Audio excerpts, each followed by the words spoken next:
오늘은 제자도 이런 제목으로 하나님 말씀 나누도록 하겠습니다. 예수님께서 제자도를 다시금 가르치는데 여기서 처음 가르치시는 것이 아니라 그 전에도 가르치신 적이 있습니다.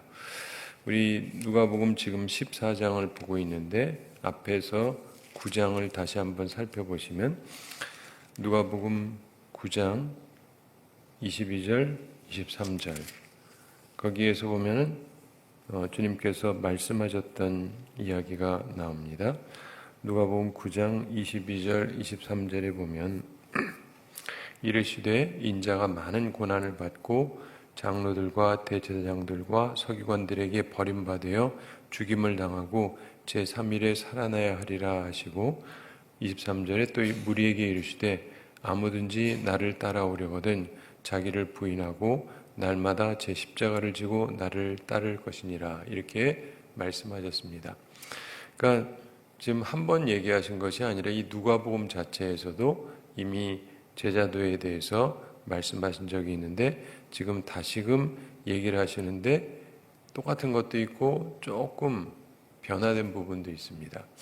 그래서 똑같은 것은 말 그대로 강조라고 보시면 되고 그리고 조금 다른 부분은 뭐가 잘못됐다 잘됐다 이런 것이 아니라 또 다른 차원의 부분을 설명하고 계시다 이렇게 보면 되겠습니다.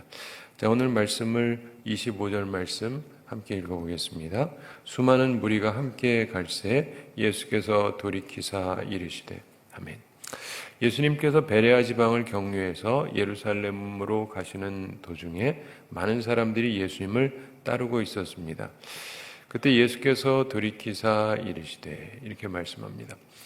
자, 예수님께서 지금 이번에 가는 길을 보면 갈릴리 쪽에서 이제 사마리아를 통해서 가는 게 아니라 갈릴리에 계시다가 이제 요단강을 건너편 여기가 베레아 지방인데 이쪽으로 해서 가시는 것 같다 이렇게 볼 수가 있습니다. 그런데 수많은 사람들이 예수님을 따라오고 있는데 그러니까 그 사람들이 예수님을 따라오니까 표면적으로 보면 예수님의 제자들 같은 사람들이잖아요. 그렇죠? 예수님을 따라오고 있으니까. 근데 예수님께서 돌이키시고 말씀합니다. 예수님이 가는데 따라오고 있어요. 이 사람들을 돌아보면서 이야기를 하시는 겁니다. 그러니까 그 장면을 생각해 보시면 조금 더 이렇게 생생하게 다가오죠. 예수님이 앞서가고 있고 사람들이 뒤따라오는데 굉장히 많은 사람들이 따라오고 있었다. 근데 예수님께서 가다가 멈추셨겠죠? 돌이키셔야 되니까. 그리고는 그들을 향해서 가르치시는 거예요. 제자도에 대해서 다시금 말씀하십니다. 26절 함께 읽어보겠습니다. 물은 내게 오는 자가 자기 부모와 처자와 형제와 자매와 더욱이 자기 목숨까지 미워하지 아니하면 능히 내 제자가 되지 못하고. 아멘. 자, 여기서 보면은 앞에서 누가복음 9장 23절에서 말씀하신 것보다 조금 더 심화되어 있습니다. 9장 23절에서는 아무든지 나를 따라오려거든 자기를 부인해야 된다 그랬는데 자기 부인에 대해서 조금 더 구체화해서 설명하고 있다 이렇게 볼 수가 있겠죠. 물은 내게 오는 자가 자기 부모와 처자와 형제와 자매와 더욱이 자기 목숨까지 미워하지 않으면 이렇게 말씀합니다. 자기를 부인한다라고 하는 부분은 뭐 내 생각을 내려놓는다까지는 그래도 받아들일 만하죠. 오늘도 날도 춥기도 하지만 하나님의 섭리일 수도 있는데 이 제자도에 대해서는 제가 보기엔 굉장히 중요한 말씀인데 성도들이 제자도 얘기를 하면 좋아요 하는 분들이 굉장히 줄어들어요.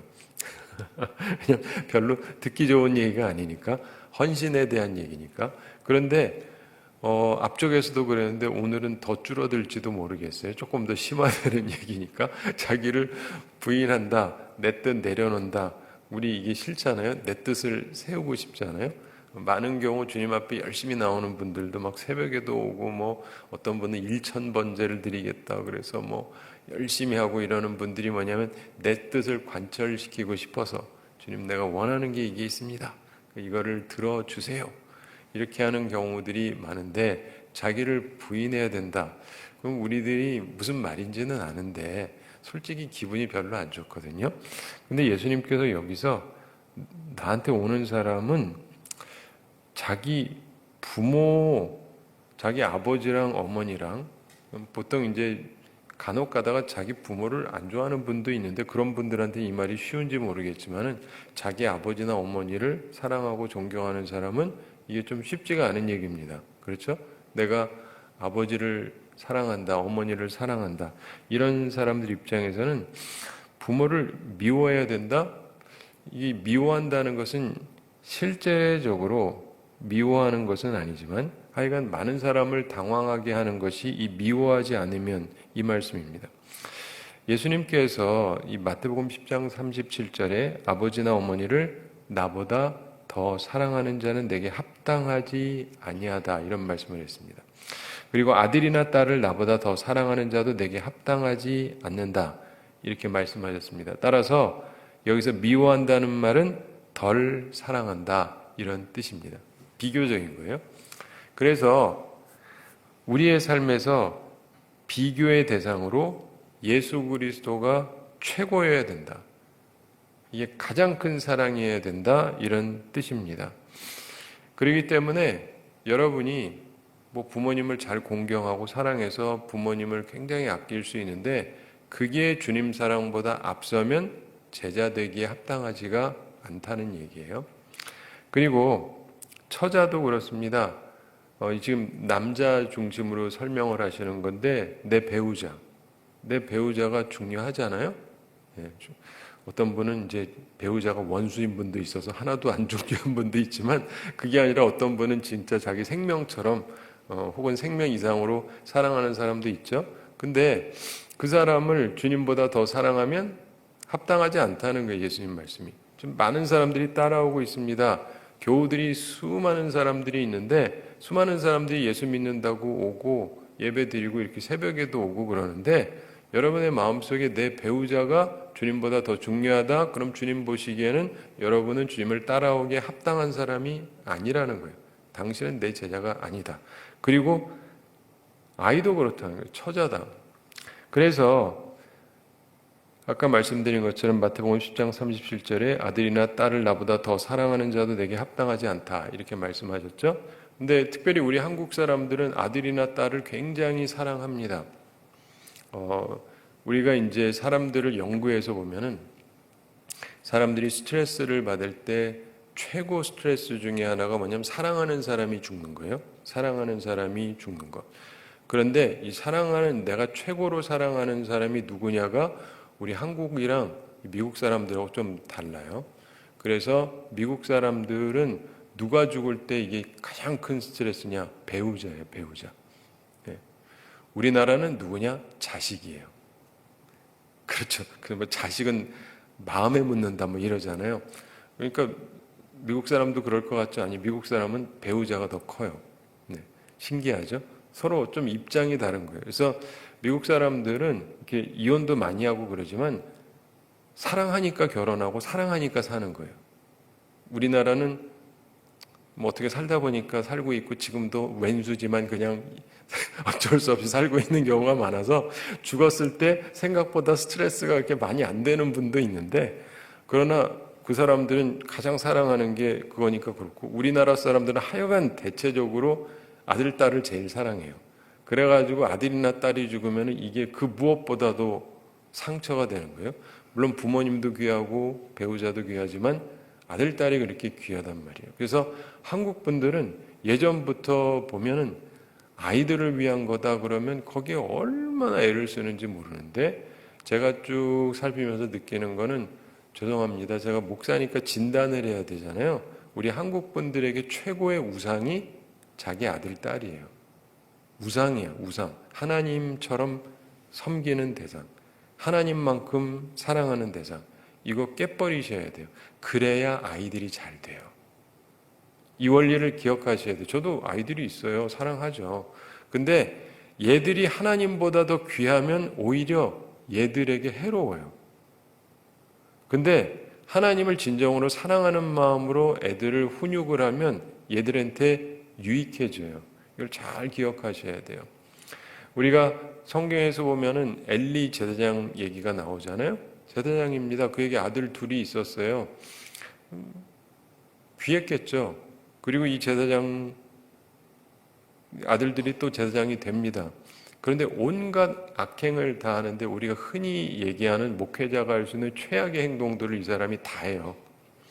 돈 문제, 여자 문제 해가지고 이게 수많은 일들을 벌리는데 아버지가 야 그럼 되겠냐 이 정도 해요. 왜냐하면 하도 말이 많으니까. 생각해 보세요. 목사님 아들이 목사인데 교회에서 돈 문제, 여자 문제가 다 알아요, 사람들이.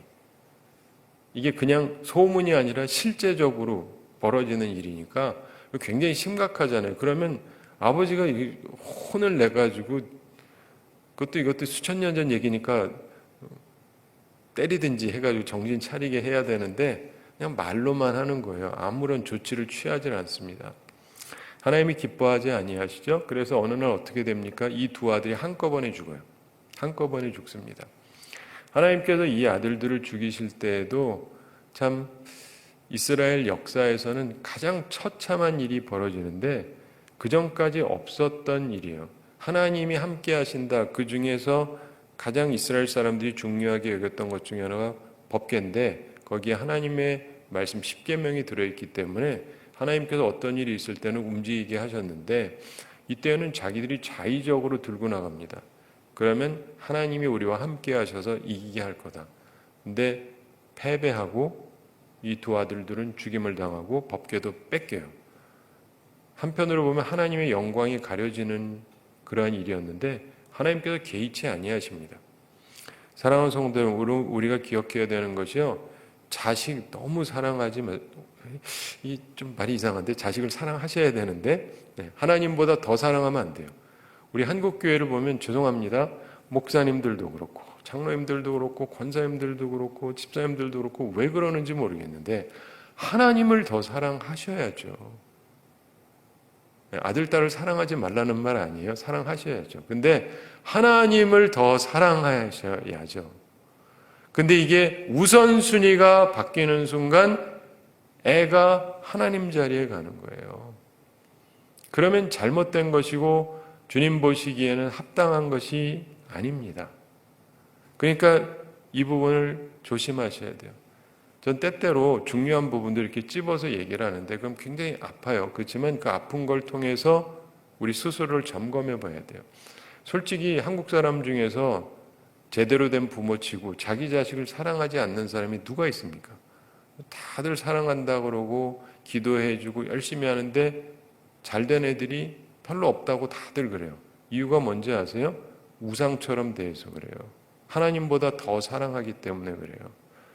하나님을 더 사랑하셔야 돼요. 우리 한국분한테는 이게 중요해서 제가 자꾸 얘기하는 거예요. 교회에서 뭐 결정할 때에도요. 애들 거라 그러면 정신을 못 차려요. 애들을 위해서 해주는 건데 내 자식을 위해서. 그래서 저는 관찰하면서 보면 이 장로님들이 젊을 때랑 나이 들고 이렇게 하면서 쭉쭉쭉 변해요. 장로님들이 결정권자잖아요. 이해가 되시죠? 그래가지고 젊은 장로들이 있으면 애들한테 그냥 막 애를 써주고 그 다음에 이게 나이가 들면 이제 중고등부한테 애써주고 그 다음에 막 청년부한테 애써주고 이게 이렇게 보여요. 제가 보면서 느끼는 게 참 희한들 하시다. 정말 중요한 것은요. 하나님 먼저를 생각하셔야 돼요. 자식을 생각하는 게 앞서면 절대로 안 됩니다. 저는 저희 아버님께서 교육을 굉장히 중시하셨기 때문에 그리고 굉장히 앞서서 그런 걸 하셨던 분이기 때문에 제가 쭉 보면서 느낀 건데 그런데 절대로 하나님보다 애들 교육이나 애들의 앞서는 마음을 품으시면 절대로 안 돼요. 한국 교회가 안 되는 이유가 교육 그러면서 안 되는 거예요. 왜냐? 교육을 강조하기 때문이 아니라 하나님보다 우리 아이들이 더 소중하기 때문에 안 되는 거예요. 그러면 안 돼요. 절대로 안 됩니다. 한국 교회가 그렇게 수십 년 동안 돈 붓고 사람 붓고 했는데 애들이 커가지고 교회 다녀요? 안 다니잖아요. 왜? 사랑하지 않았기 때문에? 아니요. 사랑했죠. 돈도 집어넣고 사람도 집어넣고 수많은 애를 썼죠. 근데 하나님보다 더 사랑하니까 잘 믿지도 않아요. 그러니까 이거를 꼭 염두에 두셔야 됩니다. 그리고 형제와 자매, 이것도 얘기합니다. 사람에 따라서는 형제가 굉장히 두터운 사람들이 있어요. 형제끼리 원수인 사람도 있지만 형제가 굉장히 두터운 사람들이 있습니다. 그래서 어떤 사람들은요, 이게 형제 문제니까, 자매 문제니까 옳고 그름도 없어요. 그냥 가재는 개편이다. 완전히 이런 사람들이 있습니다. 주님의 제자가 아니에요. 그런 식으로 생각하면 안 돼요. 하나님의 일에 있어서는 무엇이든 어떤 것도 주님을 향한 사랑보다 앞서면 안 된다. 그러면서 더욱이 자기 목숨까지 미워하지 아니하면, 이 예수님 말씀입니다. 내 목숨하고도 생각하면 안 된다. 사람에게 목숨이 가장 중요하죠. 물론 어떤 분들은 자기 목숨 중요하게 생각하지 않습니다. 사는 게 싫은 사람도 있고. 근데 그런 거 말고 기본적으로 제정신 가진 사람 입장에는 자기 목숨이 중요하죠. 천하하고 바꿀 수가 없는 거잖아요. 내게 하나밖에 없는 거니까. 그런데 이것을 주님 사랑하는 거하고 비교했을 때 내 목숨보다 주님이 더 중요해야 된다. 이게 무슨 말이냐면 살아남기 위한 것, 생존이 중요하면 안 되는 거예요. 주님 사랑에 비해서. 굉장히 중요한 부분인데 우리는 중요한 순간에 결단을 해야 될 때가 있습니다. 내가 살 것이냐 죽을 거냐, 살 거냐 죽을 거냐, 살 거냐 죽을 거냐. 근데 주님을 선택하면 죽을 것 같고, 내가 살려면 주님 사랑이 앞서면 안 될 것 같고, 이때 어쩔 거냐. 근데 예수님이 말씀해요. 죽더라도 상관없다의 자세가 있지 않는 사람은 예수님이 뭐라 그래요? 능히 내 제자가 되지 못한다. 예수님 말씀이 제 얘기가 아니고, 인생을 살면서 이 말씀이 진리라고 하는 것을 제가 계속 느끼게 됩니다. 정말 예수님 제일주의자가 되지 않고 가족 제일중심주의자가 되면 결코 제자의 삶을 살 수가 없습니다. 이 부분은 항상 염두에 두셔야 돼요. 한국 교회에 요즘 이렇게 많은 분들이 좋아하는 게 있어요. 신앙의 가문을 일으키자. 또 얼핏 들으면 굉장히 좋아 보이잖아요. 잘 믿자는 거니까 그 자체는 나쁜 것은 아닌데, 이게 잘못 가다 보면요 이상해질 수 있어요. 우리 집안이 신앙의 가문이 되겠다. 이거를 조금 더 가다 보면 우리 집안이 중요한 거예요. 우리 집안이. 이해가 되시죠? 네. 나랑 내 아들이랑 우리 집안이 중요한 거예요. 주님이 중요한 게 아니고, 교회가 중요한 게 아니고, 우리 집안이 중요한 거예요. 이렇게 주객이 전도가 될 수가 있어요. 항상 조심해야 돼요. 항상 조심해야 돼요. 이게 대부분의 타락이요, 처음부터 이상했던 경우는 거의 없습니다. 이상해진 일들이 보면 처음에는 다 온전하게 시작이 되는데 시간이 지나면서 살짝 바뀌기 시작을 해요.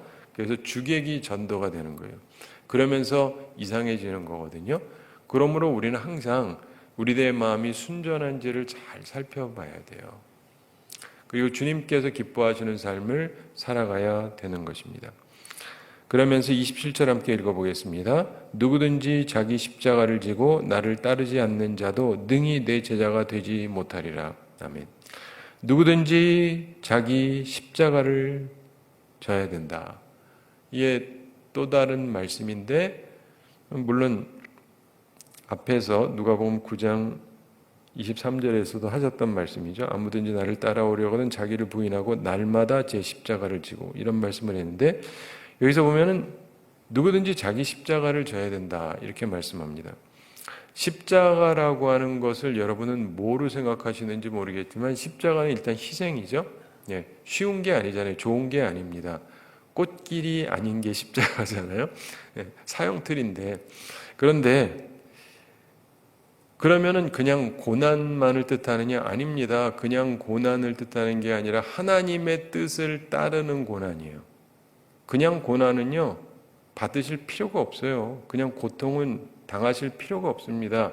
그게 하나님의 뜻이 아니거든요. 물론 때로 하나님이 주실 때도 있지만, 그런데 근본적으로 하나님의 뜻을 따르기 위한 희생, 그런 고난이 십자가지, 난 하나님의 뜻 따를 생각이 없어요. 근데 어떤 어려움이 생겼어요. 이게 십자가다. 그건 자의적인 해석인데 틀린 해석입니다. 많은 사람들이요, 지가 저질러 놓고, 죄송합니다, 내가 저질러 놓고 그래가지고 뭔 일이 생겼어요. 그래서 힘들어.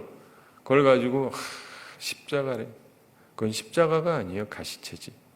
고통은 고통이에요. 근데 내가 만든 가시체죠. 이 구분을 하셔야 돼요. 그래서 고통이 다 똑같은 게 아닙니다. 그래서 어떤 분들은 고통을 하나로 다 해석하려고 그러는데, 고통을 하나로 해석하시는 건 굉장히 무식한 얘기예요. 사람이 아픈데도 이유가 많습니다. 사람이 아플 때도 뭐 내가 어디가 아프다. 근데 그 이유는 여러 가지 다른 이유가 있어요. 진단할 때 정확히 해야 되잖아요. 근데 우리의 고통에는 많은 다른 이유가 있어요. 절대 하나가 아닙니다. 하나로 해석한다는 것 자체가 굉장히 무지한 얘기예요. 근데 십자가는 있어야 돼요. 예수님이 말씀하셨습니까? 누구든지 자기 십자가를 져야 된다. 남의 십자가가 아니라 내 십자가. 내 십자가를 져야 된다. 내가 져야 될, 내가 해야 될 희생이 있는 거예요. 하나님의 뜻을 따르기 위해서. 저도 뭐 어려서부터 주님을 섬기면서 살아왔는데, 내가 져야 될 십자가가 있는 거죠. 하나님이 하라시니까 하고 싶지 않아도 해야 되는 거죠.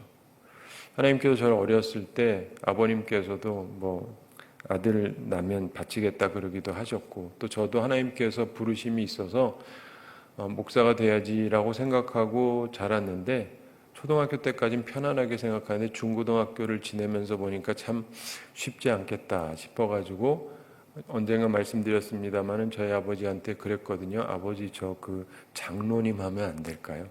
그래가지고 제가 돈도 많이 벌어서 목사님 잘 도와드리고 협력하고 막 해드릴게요. 안 된대. 목사를 해야 돼. 아니, 꼭 목사 해야 되나요? 목사님 안 해도 하여간 목사님 편하게 내가 옆에서 잘 도와드릴 테니까. 근데 어쨌든 인생을 살면서 보면은 전 옆에서 돕는 게 좋을 것 같은데, 하여간 저한테는 그거를 허용하지는 않으신 것 같고, 그래서 주의 종으로 살게 하시고, 말씀 연구해서 말씀을 잘 성도들에게 먹이고 바른 말씀을 드려야 되고, 이런 것이 내게 주어진 것인데, 그 자기 희생이라는 것이 있습니다. 노력을 해야 되는 게 있죠. 뭐 그게 간단치만은 않은 부분들이 있습니다. 근데 내 십자가를 져야 돼요. 근데 여러분도 마찬가지입니다. 자기 십자가를 져야 돼요. 나를 향하신 하나님의 뜻. 제가 최근에도 어떤 주변을 통해서 얘기를 들으면서, 저희 교회 일은 아닌데 그러면서 다시금 생각을 하게 됩니다. 하나님께서 저를 부르신 이유, 목사가 되긴 했는데 어떤 목사가 되어야 되느냐에 대해서 다시금 생각하게 되는 어떤 일이 있었어요. 그러면서 그것도 하려면 힘든데, 이게 다 희생이 따르는 거거든요. 대가가 따르는 거예요.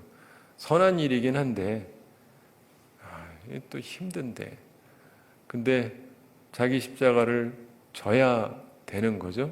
저에게 사명이면 해야 되는 거고, 여러분도 마찬가지예요.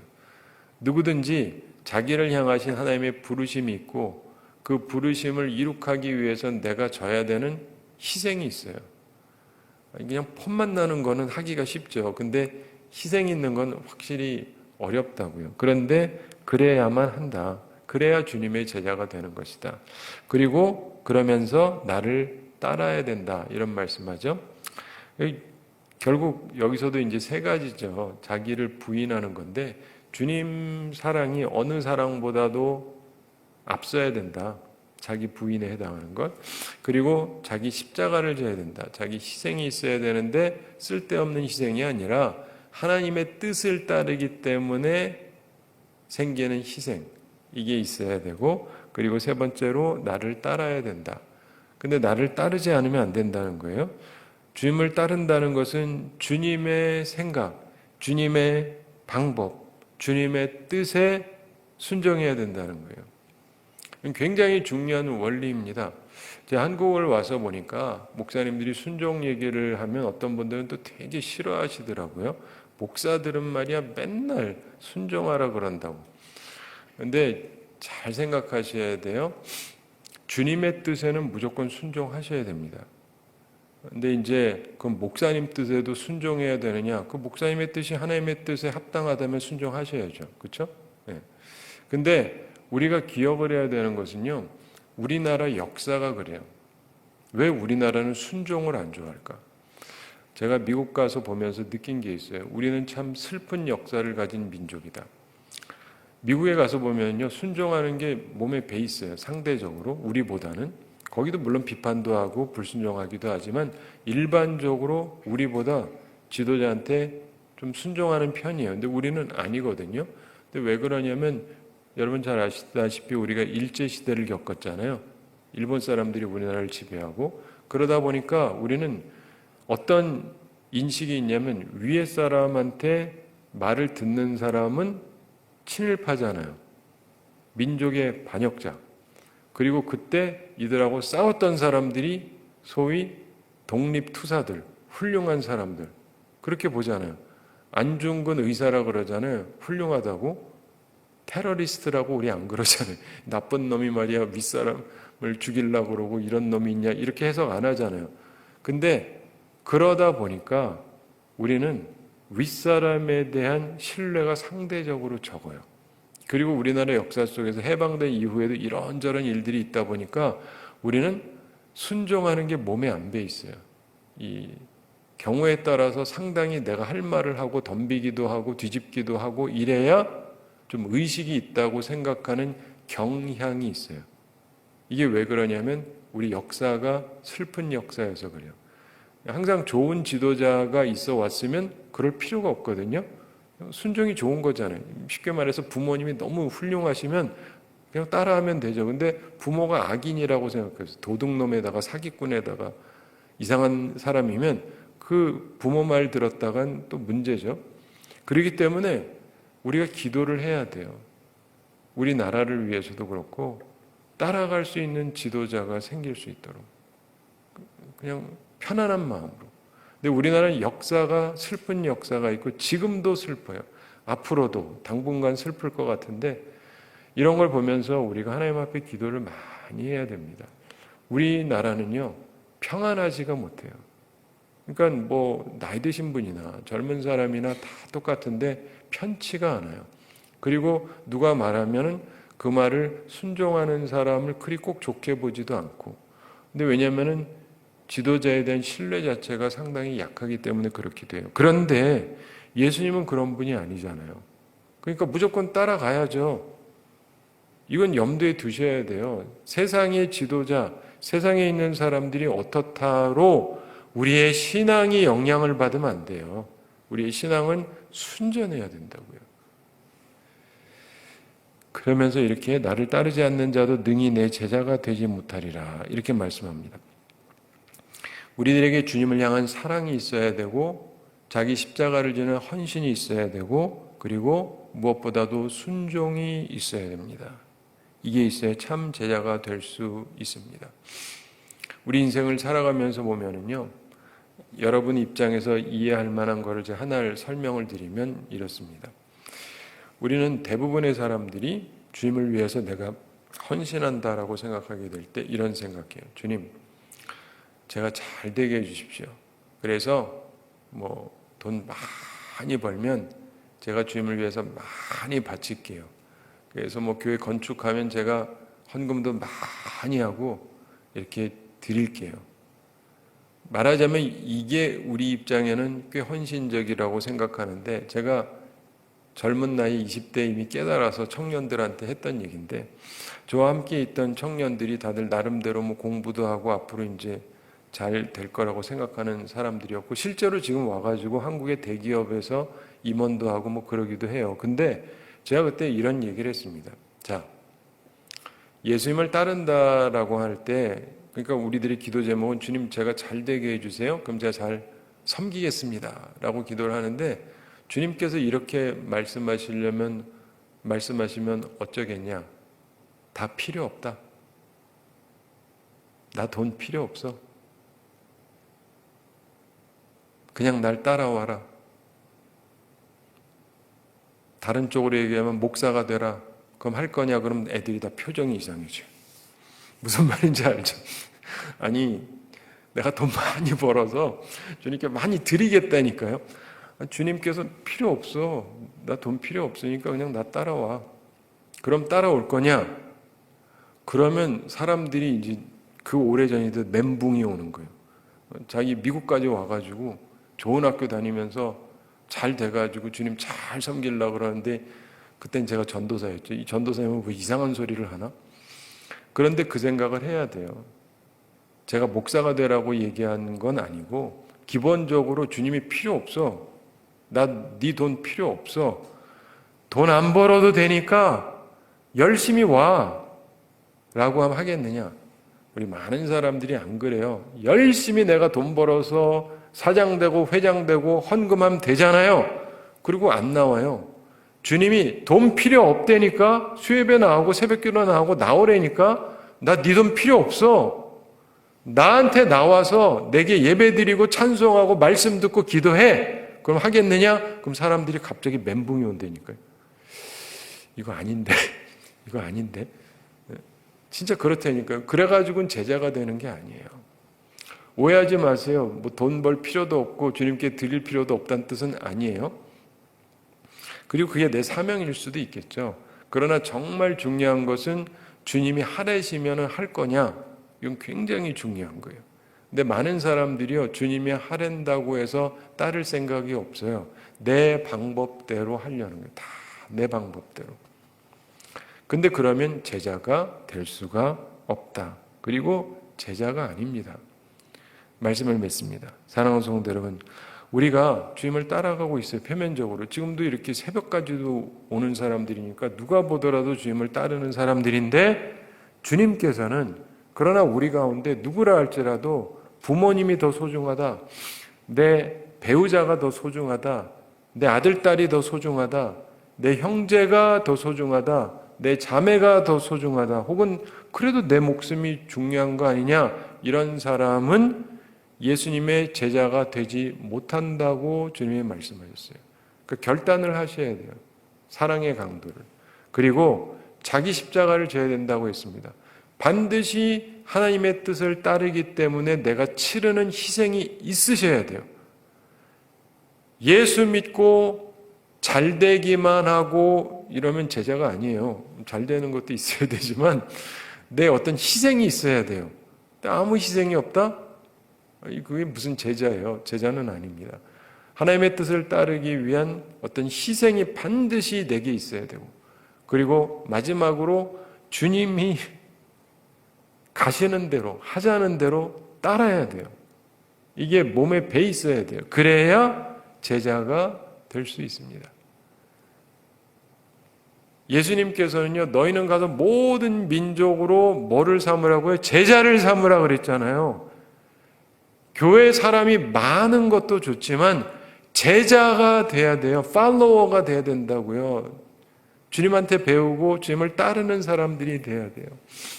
그렇게 해서 이 아버지와 아들과 성령의 이름으로 세례를 베풀고 내가 너희에게 분부한 모든 것을 가르쳐서 지키게 하라 그랬잖아요.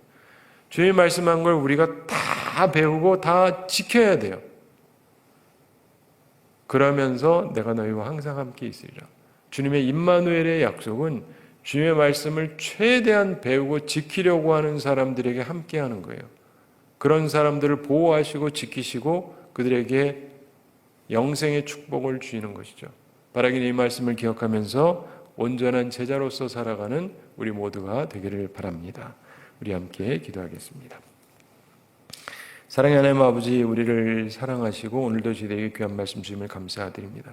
주의 말씀을 기억하면서 저희들이 온전한 제자로 살아갈 수 있게 하여 주시옵소서. 주님께서 간단하게 말씀하셨는데 이 말씀을 우리들이 마음에 평안하게 받게 해주시고 좋은 마음으로, 열린 마음으로, 옥토와 같은 마음으로 받게 하여 주시옵소서. 그래서 주님께서 기뻐하시는 제자의 삶을 살아가게 하여 주시옵소서. 오늘도 저희들이 주님 앞에 나왔습니다. 주님께서 우리 모든 성도들 영육간에 강건케 해주시고 우리 삶 가운데 어려움이 없도록 일용할 양식을 공급해 주시고 시험에 들지 않고 악과 싸워 이기는 주의 용사들이 다 되게 하여 주시옵소서. 우리가 예수님께서 오셨던 기간을 지내며 또 주님께서 다시 오실 때를 기억하며 주님 앞에 저희들의 모습을 점검해 보기를 원합니다. 우리들의 모습을 잘 점검해서 항상 온전한 자세로 살아가며 주님이 기뻐하시는 삶을 살아가는 주의 백성들이 다 되게 하여 주시옵소서. 감사드리며 예수님의 이름으로 기도드리옵나이다. 아멘.